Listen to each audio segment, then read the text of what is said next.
Hey, it's Mr. Salzman again with another book. This one is called Ranger's Apprentice, The Ruins of Gorlan. And this is the first book in a series of about 14 books, and it's written by John Flanagan, and it's quite an adventure. This is a fantasy book. I'll probably read the blurb on the back, and then maybe I'll read the prologue, and we'll see what you think of this one. Warrior. The Rangers, with their shadowy ways, have always made him nervous. And now 15-year-old Will has been chosen as a Ranger's apprentice.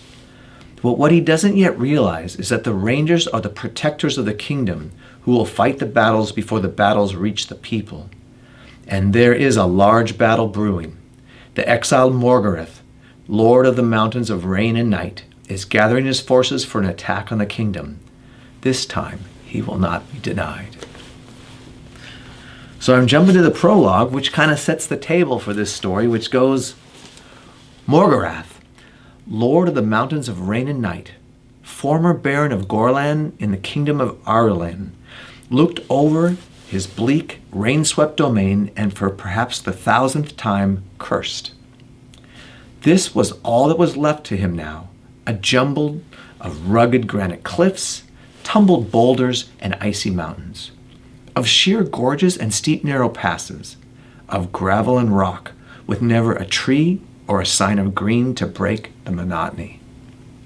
Even though it had been 15 years since he had been driven back into this forbidding realm that had become his prison, he could still remember the pleasant green glades and thickly forested hills of his former fief. The streams filled with fish and the fields rich with crops and game, Gorlan had been a beautiful living place. The mountains of rain and night were dead and desolate. A platoon of wargulls was drilling in the castle yard below him. Morgarath watched them for a few seconds, listening to the guttural, rhythmic chant that accompanied all their movements. They were stocky, misshapen beings with features that were halfway human, but with a long, brutish muzzle and fangs like a bear or a large dog.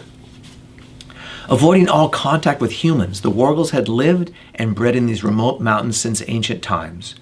No one in living memory had ever set eyes upon one, but rumors and legends had persisted of a savage tribe of semi-intelligent beasts in the mountains. Morgarath, planning a revolt against the kingdom of Arlen, had left Gorlan fief to seek them out. If such creatures existed, they would give him an edge in the war that was to come. It took him months, but he eventually found them. Aside from their wordless chant, the wargulls had no spoken language, relying on a primitive form of thought awareness for communication. But their minds were simple and their intellects basic. As a result, they had been totally susceptible to domination by a superior intelligence and willpower. Morgarath bent them to his will, and they became the perfect army for him. Ugly beyond nightmares, utterly pitiless, and bound totally to his mental orders. That is the beginning of the Ruins of Gorlan. Now, Will is 15. He's about to go through what's called the choosing, where he gets to be chosen for his future career, and that's what this story begins with, but it doesn't end there. It's called The Ruins of Gorlan, an adventure story. If you like adventure or fantasy, you will really enjoy this book, and also, as I said, I think there's 13 more of them, so there's a lot of books to read in this series. Thank you.